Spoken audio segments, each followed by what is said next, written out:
Esto es Halloween en Cinesfera, un programa de Nieves G. Briones.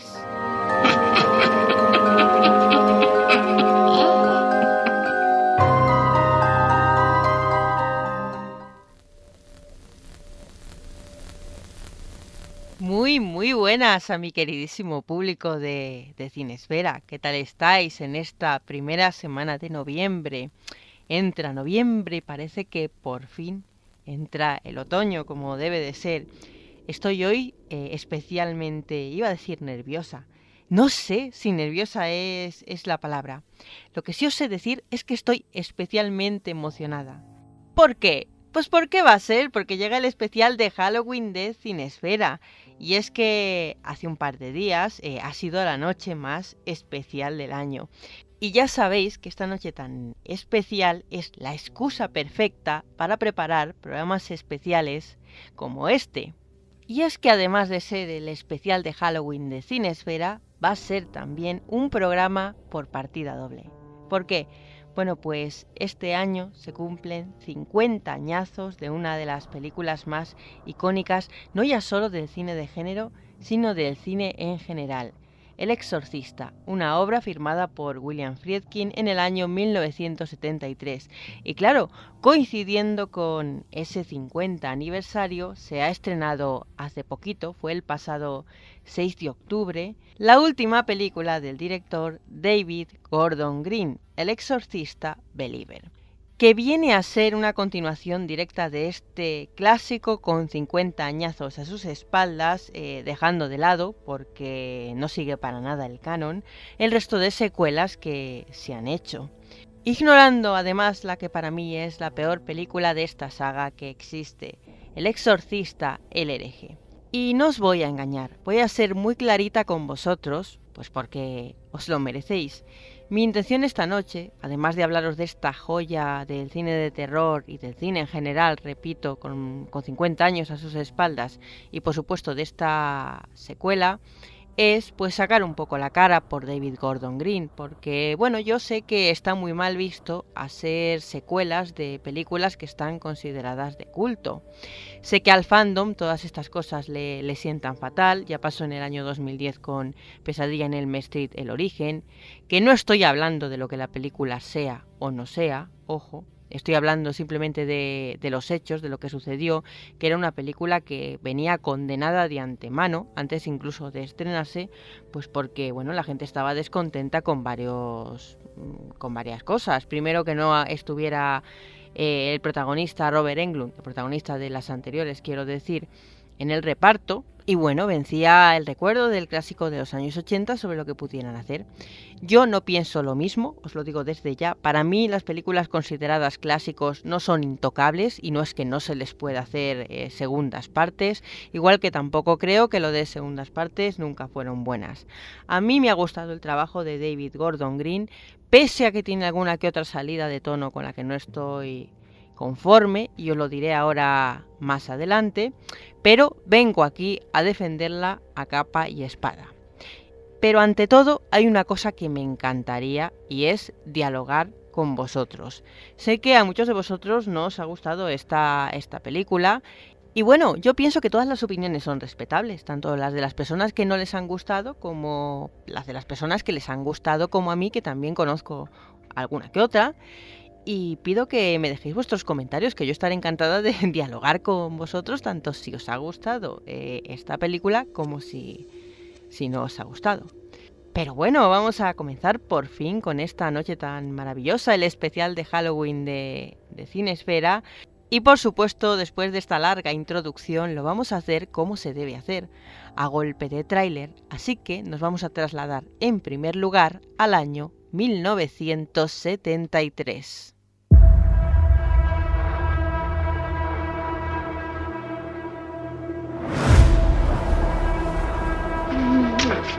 Hey, where'd this come from? I found it. Well, let's both play. You really don't want me to play? Captain Howdy said no. Who's Captain Howdy? You're gonna die up there. I need reassignment. You're the best we've got. I think I've lost my faith. Is there someone inside you? Sometimes. Who is it? I don't know. Is it Captain Howdy?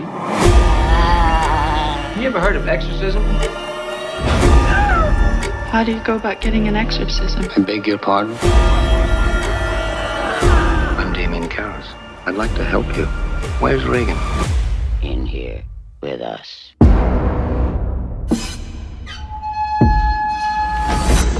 I believe we should begin. Avoid conversations with the demon.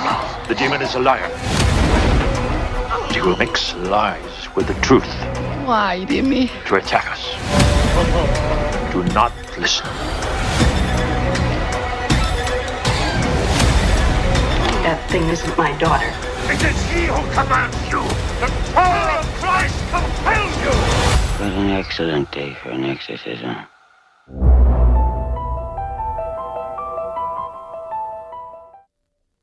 Excelente día para un exorcismo, es lo que nos dice Regan, o bueno, lo que sea que habitase dentro del cuerpo de Regan al final de este estupendo tráiler.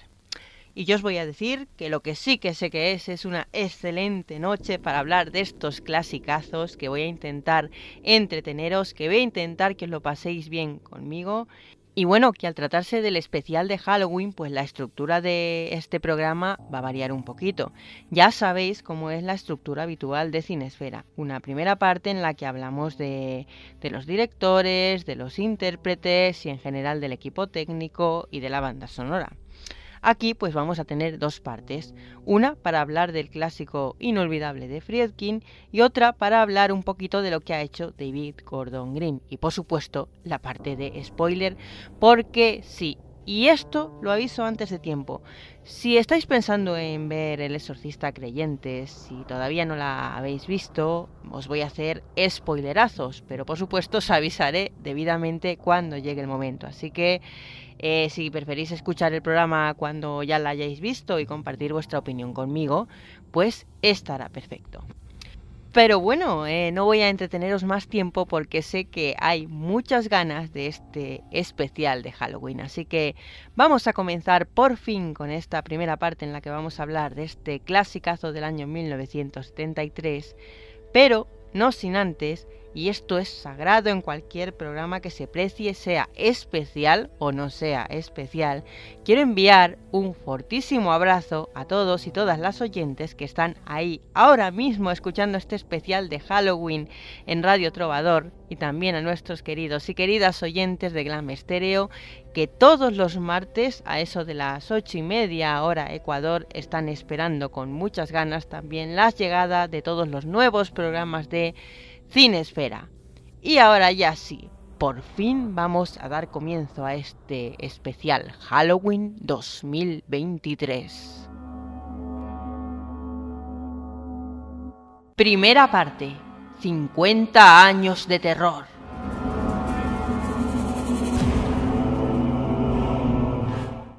En el año 1973, la audiencia americana recibía El Exorcista, una cinta que ya de por sí venía aderezada con todos los ingredientes necesarios para convertirse en una de las películas más polémicas del año. Y que digo del año, 50 años después, esta polémica se sigue recordando, aunque obviamente pues como público ya no somos tan impresionables. En el año 1998, justo cuando se cumplieron 25 años de su estreno, la periodista Lourdes Gómez firmó un artículo para El País, un artículo bastante interesante. Para entonces, y a mis 15 años, yo ya me había dejado impresionar por esta cinta única en su especie, por varias razones. En dicho artículo se decían bastantes cosas interesantes. Entre ellas estaba el siguiente párrafo: una maldición diabólica. La audiencia americana reaccionó en 1973 con ataques colectivos de terror. La prensa hablaba de desmayos, problemas estomacales e incluso abortos accidentales entre la gente que acudió en masa a ver El Exorcista. En una ocasión, un espectador se lanzó contra la pantalla con el objetivo, dijo, literal, de apresar al demonio. El diablo parecía, desde luego, que deambulaba por el entorno del exorcista. El rodaje se retrasó cuando un fuego fortuito destrozó los decorados y el actor Jake McGowran murió 2 semanas después de concluir sus escenas. De acuerdo con Ellen Burstyn, un total de 9 personas conectadas con la película fallecieron en el transcurso de la producción. Ante este panorama, muchos pensaron que el proyecto estaba maldito. El método de trabajo de William Friedkin tampoco ayudó a disipar los recelos. Cuentan sus colaboradores que el director solía disparar un par de balazos minutos antes de rodar una acción de terror. Ellen Burstyn y Linda Blair sufrieron heridas cuando el mecanismo de los efectos especiales falló. La pequeña se dañó la espalda durante las múltiples convulsiones a las que la somete el diablo y que le lleva a suplicar a gritos a su madre: «¡Haz que pare!». A pesar del éxito del Exorcista, la maldición parece perseguir a sus protagonistas. Salvo alguna excepción, ninguno de ellos consiguió escalar en Hollywood. De este segmento que os he leído, pues me quedan varias dudas. Primero, que yo no sabía que el director disparaba balazos antes de comenzar a grabar. Y segundo, que bueno, con la última apreciación, pues no estoy de acuerdo. No estoy de acuerdo porque en uno de los roles principales, al final y al principio de la película, llevando el título, llevando la voz cantante, tenemos a Max von Sydow, actor fallecido, si mal no recuerdo, en el año 2017, que bueno, fue una gran estrella. De hecho, estuvo nominado a los prestigiosos premios Oscar, ha trabajado con directores de la talla de Ingmar Bergman, entonces estamos hablando de una leyenda del cine. De hecho, es que cuando rodó El Exorcista en el año 73, ya había hecho, en los años 50, una película icónica como El Séptimo Sello. Y bueno, luego no digamos, tenemos también en un rol principal a Ellen Burstyn, Oscar a la mejor actriz, que ha trabajado con directores de la talla de Aronofsky, que pues digo lo mismo que de Max von Sydow, se ha convertido en toda una estrella. Entonces, esto que dice este texto de salvo alguna excepción, no, porque ahí tenemos 2 caras conocidísimas y respetadísimas dentro del mundo del celuloide. Puedo comprar que era la primera vez que Jason Miller hacía un papel que por cierto no lo parece, porque la verdad es que la semblanza que se marca de Carras es absolutamente natural y espectacular, pero Jason Miller aún así era un escritor de éxito y de hecho fue ganador del premio Pulitzer. Y por favor, tenemos también al simpático detective Kinderman, interpretado por el actor Lee Jacob, que ha trabajado junto a nombres como Elia Kazan o Martin Reed, entre otros. Nominado al Oscar por Los Hermanos Karamazov. O sea, es un actor que, bueno, por desgracia es cierto que no pudo desarrollar su carrera posteriormente, que ya venía bastante desarrollada porque su muerte, por desgracia, se dio en el año 1976, 3 años después de rodar El Exorcista. De otra parte, Sharon Spencer estaba interpretada por la actriz Kitty Wynn, que por cierto ganó en el Festival de Cannes en el año 1971, 2 años antes de esta El Exorcista, por su papel en The Panic in Needle Park. Y quizá aquí sí es verdad que esta actriz pues poco después hizo 2 películas más, participó en El Hereje en el año 77, luego hizo otra un poco después, pero es cierto que en este caso pues no ha hecho mucho más, aunque también ha trabajado en televisión. Pero como vemos, El Exorcista está plagado de nombres pues de bastante talento, bastante reputados, con premios y distinciones importantes a sus espaldas. Entonces, yo aplicaría lo de excepciones, ¿no?, para los rostros menos conocidos que aparecen en la cinta. ¿Cuáles son? Pues quitando a Jason Miller, que como digo era la primera vez que interpretaba en pantalla, pero que no dejaba de ser también una persona exitosa y de talento, tenemos a William O'Malley, que por cierto se nos fue en este junio del año 2023, que era sacerdote de verdad y que interpretó el papel del padre Dyer, no ha vuelto a hacer nada posteriormente. Y este sí que es verdad que fue un hombre bastante polémico porque, bueno, era profesor de teología en la Universidad de Fordham y años después, de hecho bastante después, esto fue en el 2019, fue acusado de abusar de una alumna en los años 80. Parece ser que el periodo de prescripción había expirado y finalmente pues el sacerdote no pudo ser acusado de ningún delito. Pero fijaos que esta anécdota sí que me parece interesante de contar, ¿no? Es como si la maldición de esta obra, muchos años después, la fuese persiguiendo de una forma insana. Y tenemos también a Thomas Birmingham, que falleció en el año 1998, fue profesor de cultura clásica, y precisamente lo que lanzó a la fama a este sacerdote, que tampoco ha vuelto a hacer nada, fue el participar en esta proyección. Si lo recordamos, es el sacerdote que designa al padre Merrin para el exorcismo. Y además de un papel en la trama, pues hizo también de asesor.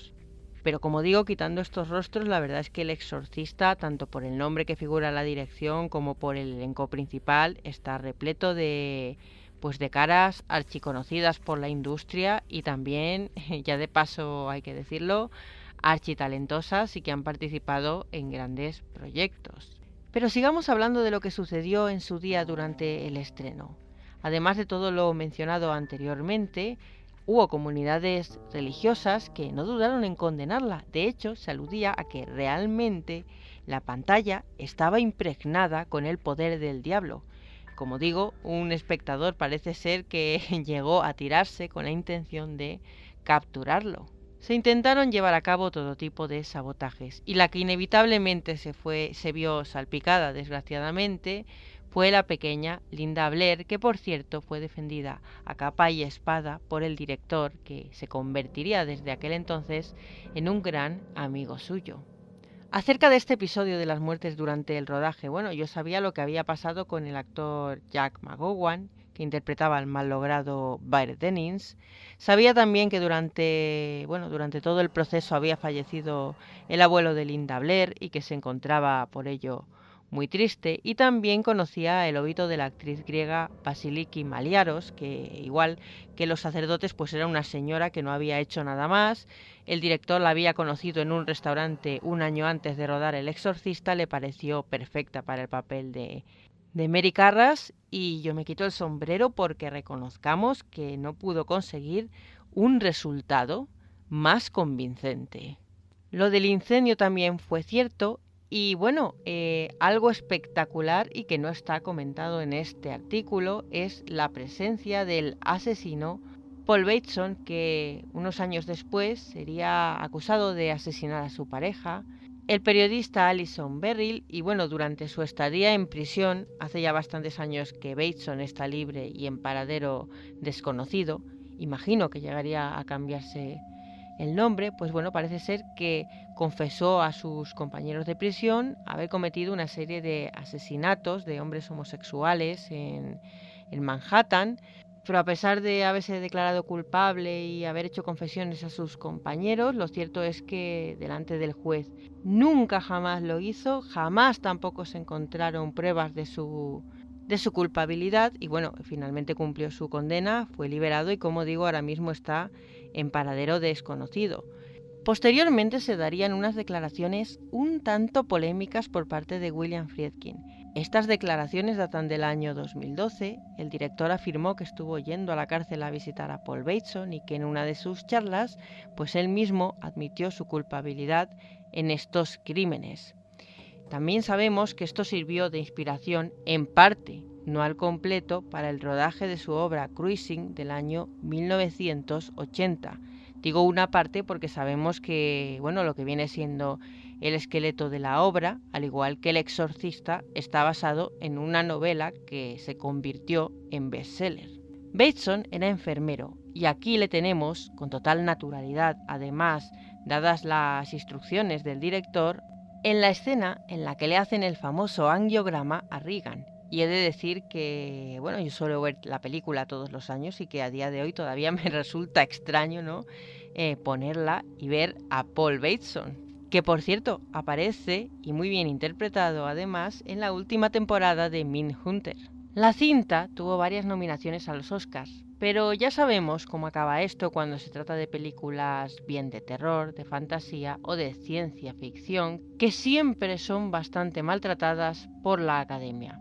Es cierto que uno de los premios sí se hizo realidad y fue para el escritor William Peter Blatty, a Mejor Guión Adaptado. Lo mismo sucedió también en la antesala de los Oscars, los Globos de Oro. La novela de Blatty se había convertido en un bestseller en el año 1971, lo que propició, por supuesto, que finalmente fuera llevada a la gran pantalla. Ante todo, es una novela de ficción. Una novela en la que se mezclan el género policíaco, el terror, el misterio e incluso el drama. Es decir, una de las obras más completas que se conocen y que además juega con varios géneros de una forma magistral. Para que el libro fuera más espectacular, por supuesto, hay que decir que estaba basado en un hecho real. Un supuesto exorcismo realizado a un muchacho del que Blatty había escuchado hablar en un colegio jesuita en los años 50. Roland Doe, o Roy Mannheim, por el seudónimo que queramos llamarlo, fue un niño que, hubo de hacérsele un exorcismo durante los años 40, dado que padeció unos síntomas de posesión demoníaca bastante violentos y severos. El caso de Roy Mannheim o Roland Doe, como lo queramos llamar, es bastante más complejo de lo que puede parecer incluso en la propia narrativa del exorcista. ¿Y por qué lo digo? Bueno, Robbie fue sometido no a un exorcismo, sino a varios exorcismos, y hasta que llegó el último de ellos, el que finalmente parece que liberó al joven, la verdad es que el camino fue duro y difícil, y algunos sacerdotes hay que decir que salieron heridos. Todo lo que se sabe respecto a este caso, que por cierto dio lugar a un libro de investigación del año 1993 y también a otra película en los años 90, se sabe por el diario de un sacerdote llamado Raymond Bishop. Estos eventos parece ser que suceden en el año 1949 y posteriormente, ya os digo que existía un libro del año 1993, ya firmado por el autor Thomas B. Allen. Tenemos algunos testimonios inéditos de, parece ser, personas que participaron en el exorcismo de Robbie Mannheim y, supervivientes. Tal cual leemos en la novela El exorcista de William Peter Blatty y también vemos en la película de William Friedkin y con guión de Blatty, todo se desencadena mediante una ouija. En el caso de este chico, quería contactar con su tía muerta, esto le lleva a realizar la ouija y parece ser que a través de ese portal se cuela esta presencia maligna que le haría la vida imposible a la familia. Debido a su desesperación, aunque Robbie Mannheim era de una familia luterana, se decide pedir la intervención de la Iglesia Católica. Llega un sacerdote, parece ser que trata brevemente con el niño, le tira agua bendita. Hay ahí un testimonio en el que afirma que un cuadro que representa a un Santo Cristo se ennegrece de repente. El niño tiene, parece ser, una reacción violenta y el sacerdote sufre una agresión en forma de descarga eléctrica.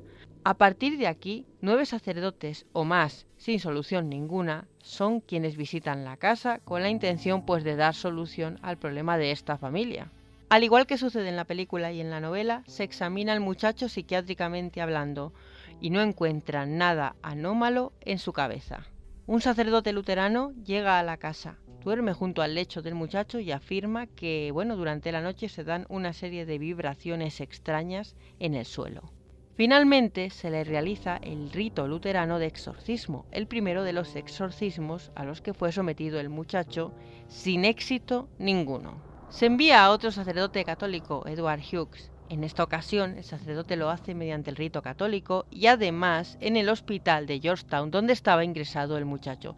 Este exorcismo ya no solo es que sea un fracaso, sino que el hombre acaba siendo gravemente herido, por lo que hay que pararlo. Finalmente, el sacerdote Raymond J. Bishop acepta el caso. Tal como sucede en el libro, tal como sucede en la película, se presentan una serie de pruebas y se solicita al arzobispo que tome cartas en el asunto y dé su autorización. El exorcismo comienza en el ala para pacientes psiquiátricos de la Universidad de Georgetown y dura un mes.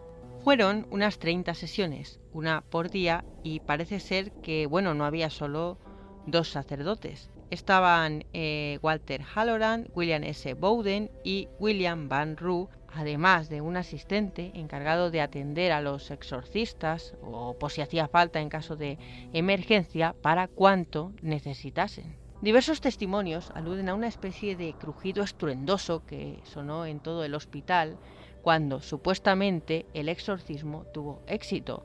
Parece ser que después de estas 30 sesiones el niño por fin fue liberado y, bueno, según cuentan, posteriormente no se acordaba de nada de estos hechos y lleva una vida completamente normal en el más absoluto anonimato. Se dice que el exorcismo de Robbie Mannheim es uno de esos casos en los que no hay ningún escéptico. Y bueno, se sabe porque varios testigos han sido entrevistados y por lo que parece ser todos ellos concuerdan en que había algo verdaderamente extraño. Una historia verdaderamente interesante que además y por suerte nos ha traído una verdadera obra de calidad en forma primero de novela y después de película. Pese a todas las reacciones histéricas y bueno, a la supuesta presencia del maligno en el rodaje, lo cierto es que el recibimiento de la crítica fue alentador y William Friedkin vio cubiertas sus expectativas. Y dicho recibimiento no se debe solamente a la gran capacidad narrativa que destila esa obra, sino también a la gran calidad en sus actuaciones. ¿Y qué decir del realismo de William Friedkin? Una calidad fotorrealista que ha lucido a lo largo de toda su carrera cinematográfica. No olvidemos, por ejemplo, la excepcional The French Connection, una cinta que además tiene unas persecuciones magníficas y vertiginosas. El Exorcista cuenta también con una de las mejores escenas del cine, no ya del cine de terror, sino del cine en general. Y es ese momento en el que el padre Karras se inmola tirándose por las escaleras. Bueno, yo esto no lo considero spoiler porque estamos hablando ya de una película con 50 añazos a sus espaldas. Prácticamente todo el mundo la ha visto, seguramente que todos y todas las oyentes de Cinesfera la han visto y por eso pues obviamente no os voy a dar el aviso de spoiler. Pero como decía, El Exorcista es una cinta que tiene una de las mejores escenas del mundo del cine, como es la inmolación del padre Karras a través de la ventana de Regan, esa caída aparatosa por las escaleras, ese último hálito de vida mientras su amigo el padre Dyer le da la confesión. O sea, es que es espectacular. Total, que estamos, sin duda alguna, ante una de las mejores obras del séptimo arte. Y tanto es así que en el año 2010 fue seleccionada por la Biblioteca del Congreso de Estados Unidos como una pieza cultural, histórica y estéticamente significativa. Además, hay una copia para su conservación. Hace poco tiempo releí una entrevista que se había hecho a William Friedkin con motivo del Festival de Sitges. Y me hizo mucha gracia porque, claro, salió todo este tema de la supuesta maldición que había en las entrañas del Exorcista y Friedkin afirmó categóricamente que todo eran patrañas o, quién sabe, a lo mejor está equivocado y realmente el demonio Pazuzu extendió sus alas sobre los sets, sobre todo el reparto y no sé, tal vez hizo de las suyas, ¿no? Y la presencia de Pazuzu, antes de terminar con esta primera parte, que bueno, ya está próxima, muy próxima a su fin, pues también es muy importante, de hecho importantísima en esta obra. Y es que curiosamente Pazuzu es un demonio que no es malo del todo, está considerado como el rey de los demonios del viento, pero a un mismo tiempo actúa como repelente de otras entidades demoníacas.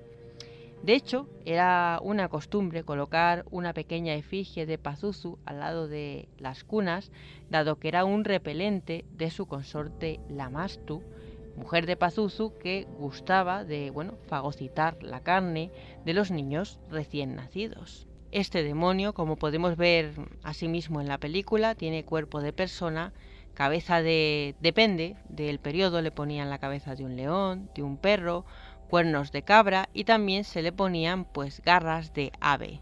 Y aunque como digo no es la entidad más pérfida de todas, pero sí que se caracteriza por, durante las estaciones secas, traer la hambruna al pueblo y también las langostas. Y precisamente el símbolo de la langosta fue el que John Boorman usó en la continuación del año 1977, El hereje, que a pesar de estar plagada de referencias, a pesar de rescatar la figura de Pazuzu, pues a nivel argumental, ¿qué queréis que os diga? Es un completo desastre. dicen de esta El exorcista creyentes, pero no, la verdad es que hasta el nivel de desastre de la de John Boorman, que eso sí, visualmente no os niego que es preciosa, en eso estamos de acuerdo, yo creo que, vamos, ninguna de las partes, y eso que el comienzo es desastrosa. En fin. Y bueno, hasta aquí llega esta primera parte con mi crónica sobre El exorcista. Y antes de que os hable de creyentes, ¿qué os parece si, bueno, para respetar esta tradición que a mí me encanta tanto en Cinesfera, nos vamos a disfrutar del momento musical? Creo que, dado el tema que estamos tocando, podéis imaginaros fácilmente la canción que va a sonar. Sé que os va a encantar, que vais a disfrutar de este clasicazo entre clasicazos y nada más. Simplemente dejaos con este tema, así ya de paso yo también descanso un poco la garganta. Espero que hayáis disfrutado de mi crónica de esta primera parte. Yo creo que ha estado bien, que ha estado bastante completa. Y nada, en unos minutos nos vemos para hablar de lo que viene siendo realmente interesante. Esta novedad, El exorcista creyentes. Pero hasta entonces, disfrutad de esta buena música.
Estás escuchando Cinesfera Especial Halloween con Nieves G. Briones.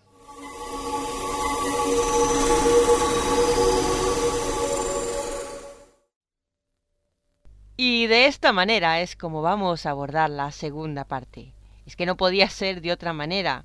Este sonido pertenece a Tubular Bells, el primer álbum de estudio del compositor Mike Oldfield.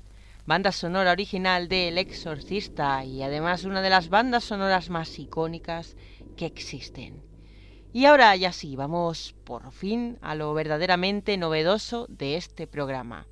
Vamos a hablar de la nueva cinta de David Gordon Green y bueno, ya os lo he dicho nada más empezar. Yo voy a defender esta continuación a capa y espada y espero que tanto si estáis de acuerdo como si no, disfrutéis este programa. No me entretengo más y por fin vamos a empezar. Segunda parte, nostalgia.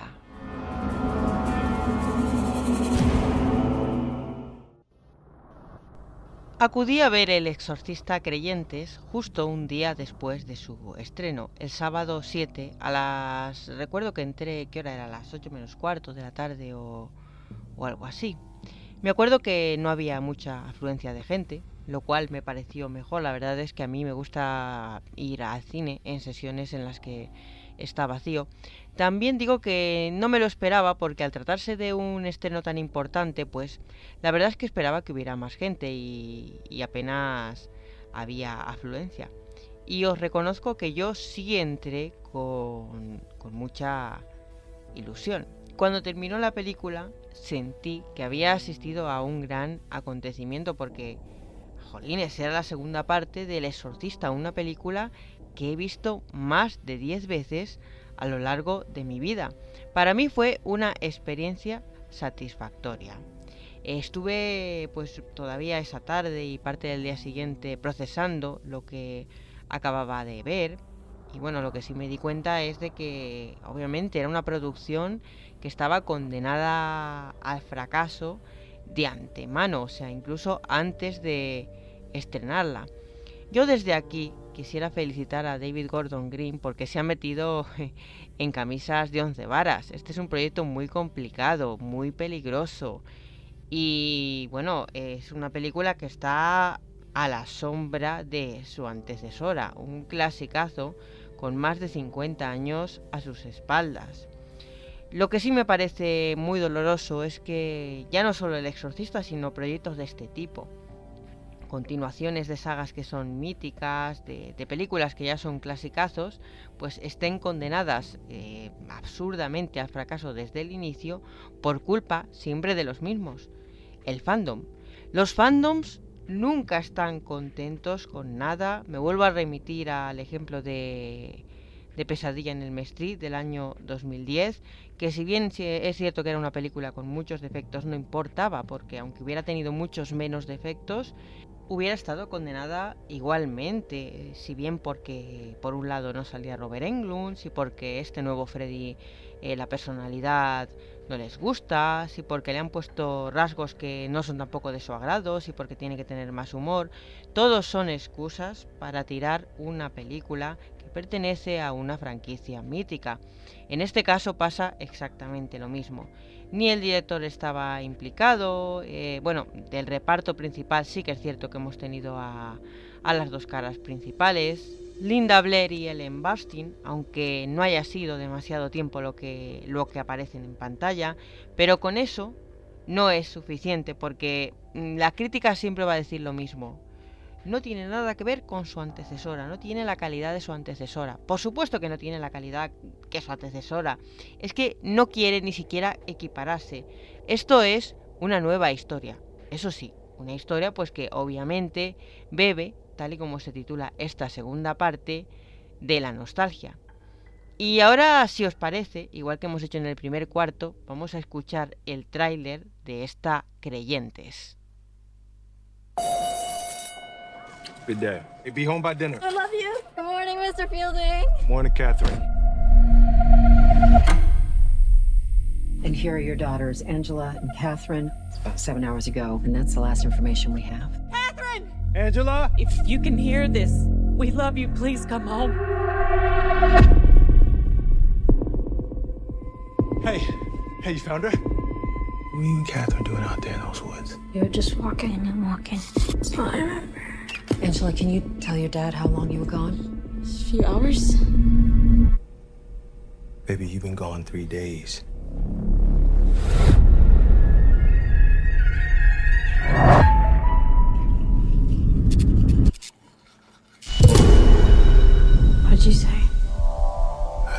together. Thought I heard you say something. Hey, baby. You okay?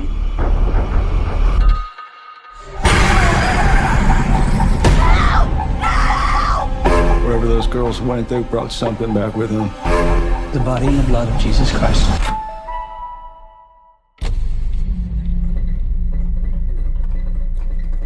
Body in the blood? Body in the blood? Catherine. Body in the blood. The body in the blood. The body and the blood. Catherine. The body and the blood. The body and the blood. Have you ever seen anything like this? Mommy? No, but there are people out there who have.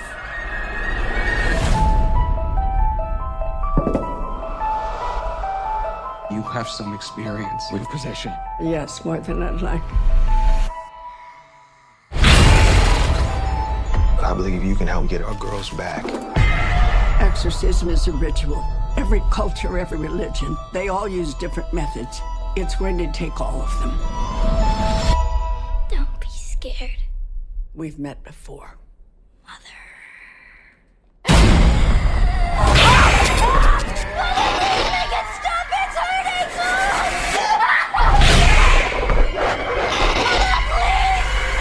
What did you do?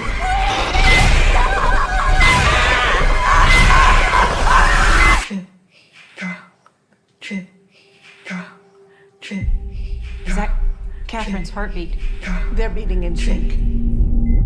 God played a trick on you.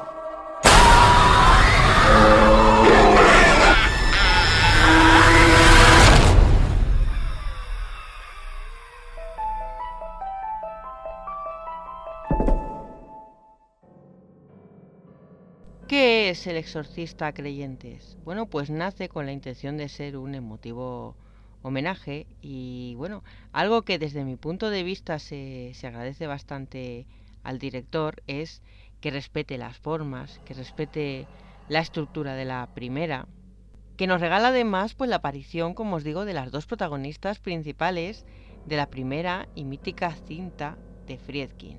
Y cuando digo que respeta la estructura de la primera, que me la han rebatido algunos compañeros, ¿a qué me refiero? Bueno, pues las primeras imágenes que nos muestra es la de una trama en Haití. Comienza con una pelea de perros, con lo cual ya nos demuestra que viene cargada de homenajes. Esto que os he hecho no es un spoiler porque además esta imagen aparece en los trailers.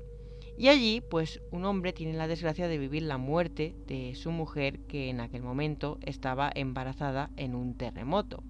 Después la acción se traspasa a Estados Unidos y aquí asistimos a cómo dos niñas pues deciden irse a hacer un experimento, entre comillas, al bosque. Una de ellas quiere contactar con su madre fallecida. Aquí, si veis, pues se sustituye la Ouija de Regan por, bueno, otro método, digamos, más moderno y diferente también de contacto. En este caso, pues con una persona fallecida. Y por ahí es por donde viene esta fuerza maléfica que es verdad que, o yo por mi parte lo veo así, nunca llegamos a identificar. Aunque, bueno, yo al ver la intro, al ver esa primera pelea entre perros, pues quise pensar que la energía que traía era la de Pazuzu.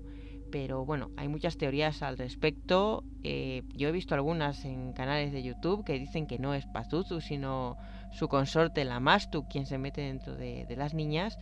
Pero bueno, no sé, yo creo que eso es rebatible. Una vez esta fuerza se mete dentro del interior de las niñas que están 3 días desaparecidas, sus familias pasan mucha angustia hasta que las encuentran, pues llegan las escenas de las pruebas en el hospital, que también se suceden en la primera, si recordáis, con Regan. Y bueno, luego ya después los comportamientos anómalos y la parte final, que es como debe ser el culmen de una película como El exorcista a creyentes, con el exorcismo. Y al igual que sucede en la primera con la imagen de Pazuzu, que tiene una presencia importante al principio y al final, en esta hay una decisión importante que tiene mucho peso y protagonismo al principio y al final de la cinta, por lo que, guste o no esta película, se puede estar de acuerdo o no en cuanto a gustos, pero lo cierto es que respeta al 100% la estructura de la primera, lo cual para mí pues ya es un plus. Respecto al plantel del Exorcista Creyentes, para mí todos los actores y actrices que componen esta película están bastante bien y muy convincentes. Me gustaría señalar sobre todo la implicación de las dos actrices más jóvenes, las niñas poseídas. Chris MacNeil, por mucho reproche que se le haga, está excelente. Tiene además una escena concreta en el cuarto de una de las niñas poseídas que es un total homenaje a la primera parte, pero aquí no os voy a hacer spoiler, tranquilos y tranquilas. Y en general es que estamos hablando de un homenaje que está plagado de referencias. Y lo mejor de todo es que forma parte de un proyecto más ambicioso, una suerte de trilogía que bueno, yo por mi parte iré a todas y espero que puedan llegar a estrenarse más allá del odio que... Bueno, más allá y a pesar del odio que le está mostrando el fandom y las voces que están pidiendo que la gente no vaya al cine a verla para que el proyecto fracase. Espero que esto no sea así. ¿Qué os recomiendo yo? Bueno, seguramente que dentro de poco está en plataformas, también vale. Yo os doy siempre el mismo consejo. Por favor, no os dejéis intoxicar por estos comentarios tan lapidarios del fandom que llevan menospreciando esta película desde el principio sin antes verla. Id al cine libres de prejuicios. ¿Que la queréis ver en la plataforma en la que la suban? Bueno, pues vedla por la plataforma, pero por favor, libres de prejuicios. Tampoco es necesario recurrir siempre a comparativas. Y eso, pensad por vosotros mismos y luego pues venís aquí a Cinesfera y me dais vuestra opinión. Para mí, Creyentes es la mejor secuela del Exorcista que tenemos hasta el momento. Y hay algo que no entiendo muy bien.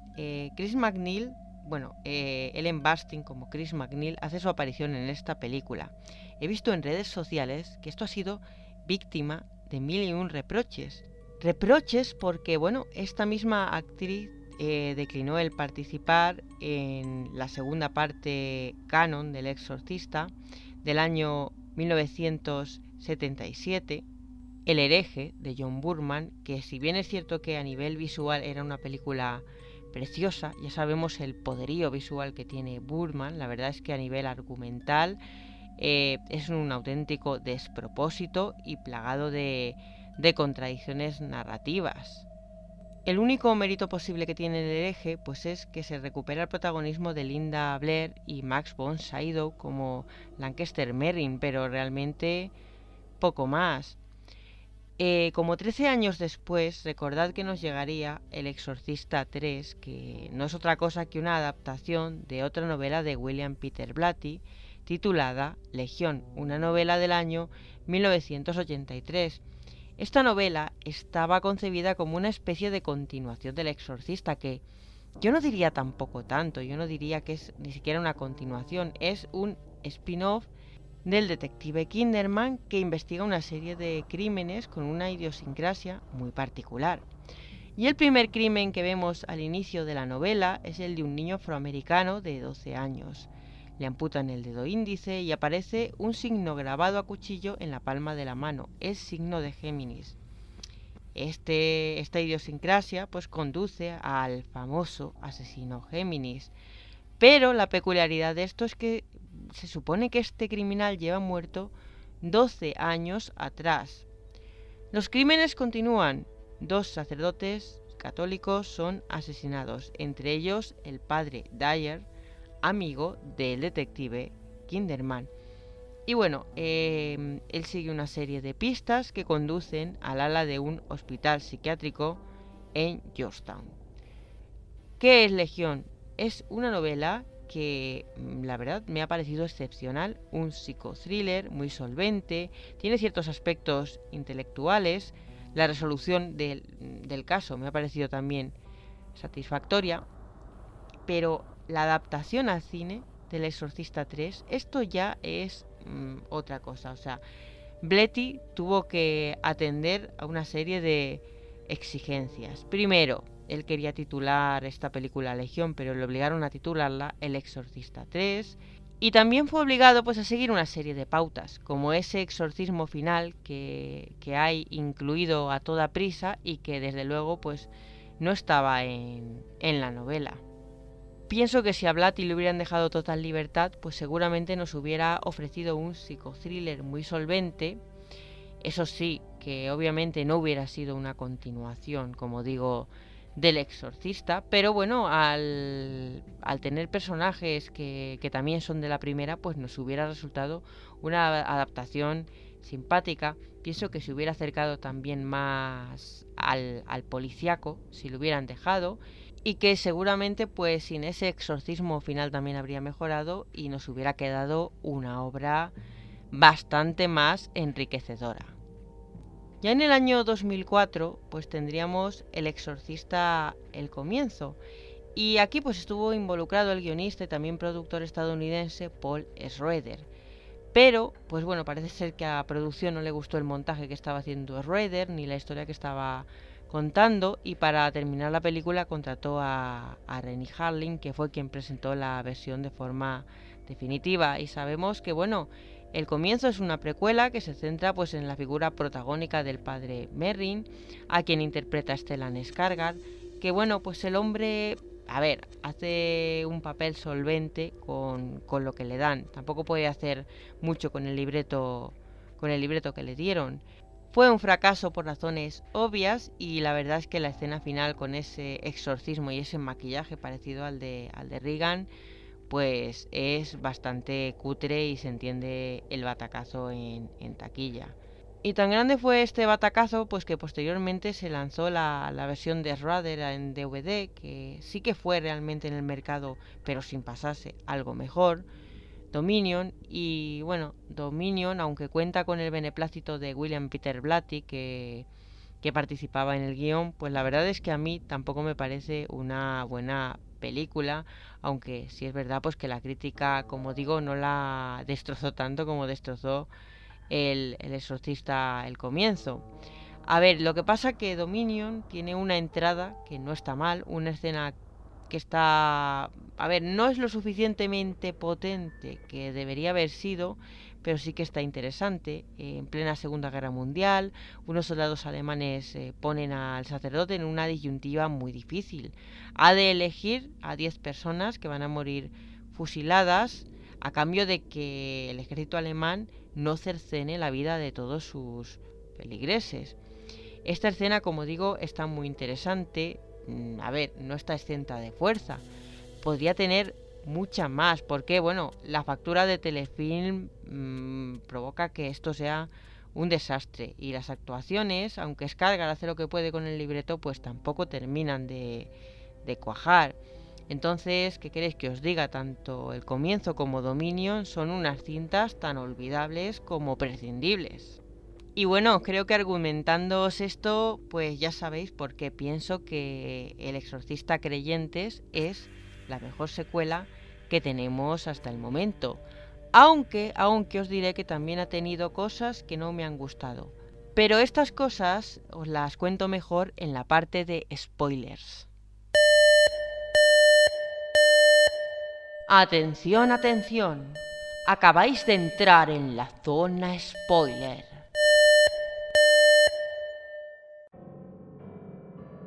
Ya sabéis que si habéis llegado hasta aquí no hay vuelta atrás. Lo dejo a vuestra responsabilidad, así que más vale que hayáis visto la película.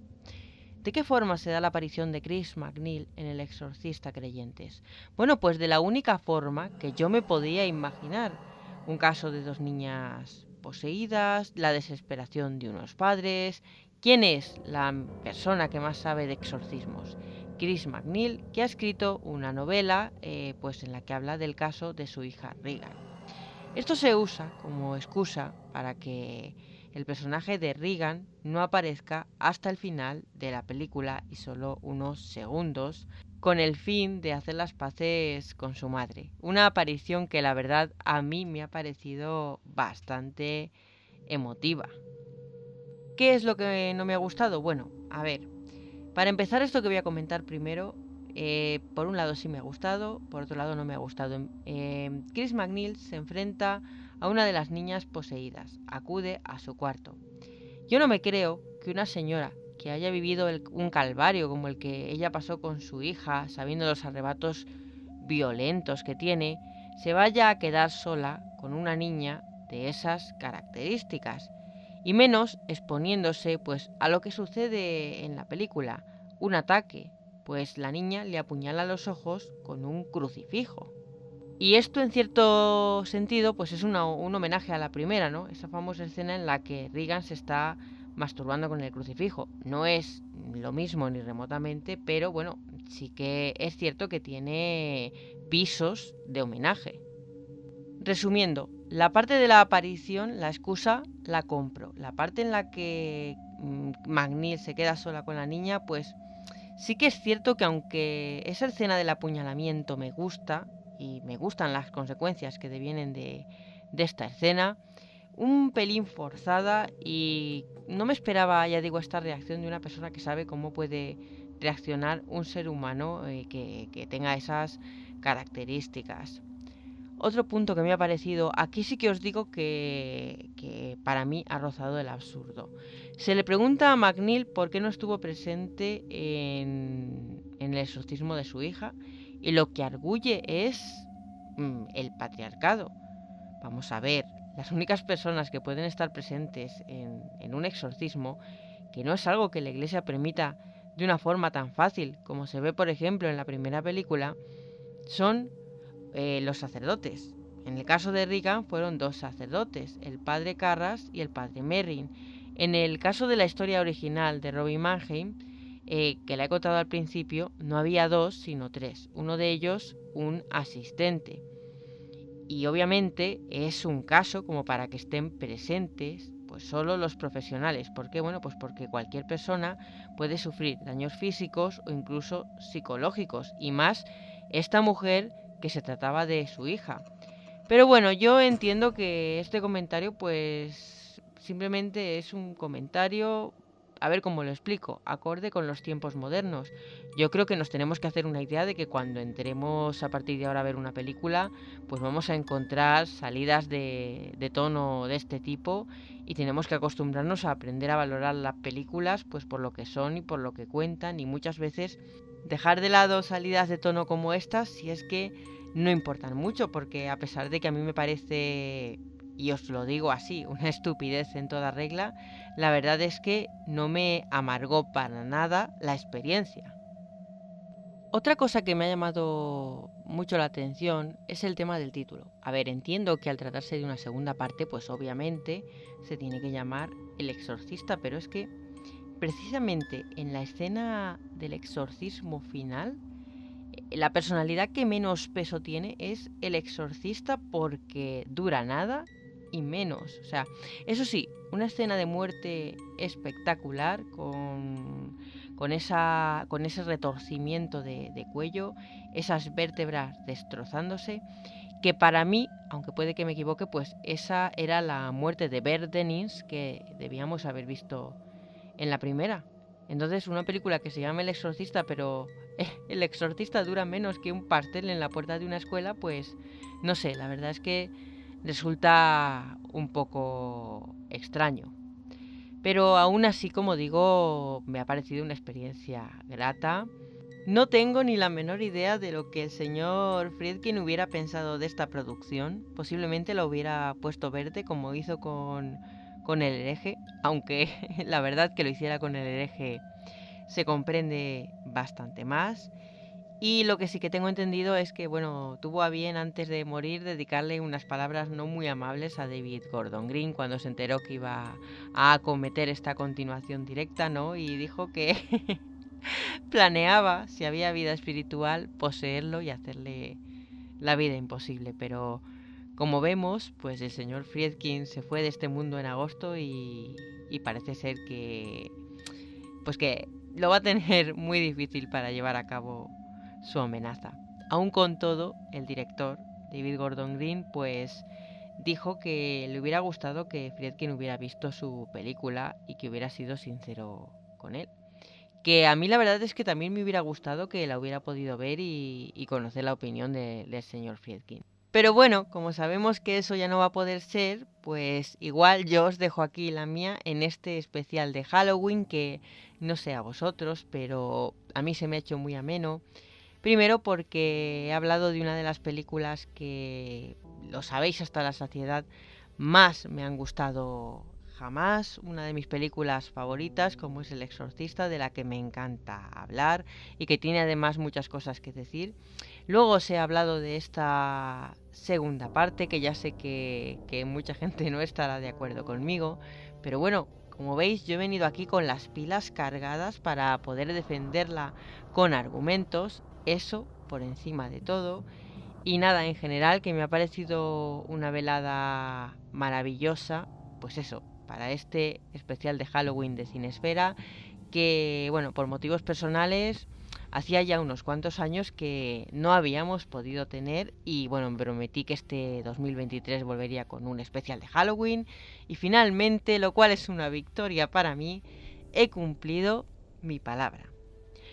Y dicho esto, con suma emoción tengo que acometer la despedida de Cinesfera. Pero no sin antes, como siempre al final de todos los programas, recordaros unas cuantas cosas. Si os ha gustado este programa, si os ha gustado lo que hago, recordad que podéis encontrarme en redes, a través de Facebook en la página Caosfera, en Instagram como @nievesguijarrobriones, todo junto me veréis como Caosfera, y en Twitter como CaosferaB, @lady_necrofage con PH. Si os gusta este programa, estad al tanto de las últimas novedades a través de la página oficial de Cinesfera en Facebook. Y también podéis seguir el resto de nuestros espacios.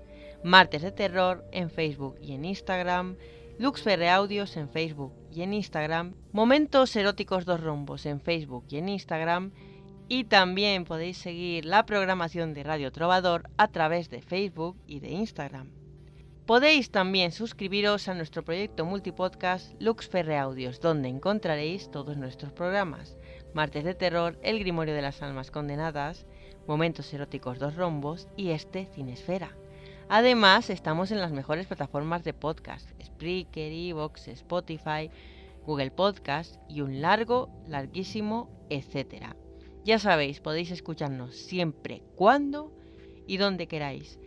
Y ya por último, sabéis que para poneros en contacto directamente conmigo, además de haciéndolo mediante los comentarios que yo siempre respondo, podéis hacerlo a través de la siguiente dirección de correo electrónico: caosferalibros@yahoo.com, con el asunto Cinesfera. Y bueno, cualquier cosa que queráis, recomendarme cualquier producción, dadme algún consejo, no sé, lo que queráis. Si queréis que os envíe un saludo, también me lo podéis pedir a través de ese correo electrónico. Y ya sí, ya por fin nos vamos a marchar, y como siempre lo vamos a hacer con música, concretamente con la banda sonora de esta El Exorcista Creyentes, a cargo de David Wingo. Recordad que nos vemos en Cinesfera dentro de 7 días con nuestra programación habitual para hablar de un nuevo clasicazo de la ciencia ficción. Os envío un fortísimo abrazo y bueno, deseo de corazón que hayáis disfrutado de este especial de Halloween. Al año que viene más y mejor. Un fortísimo abrazo.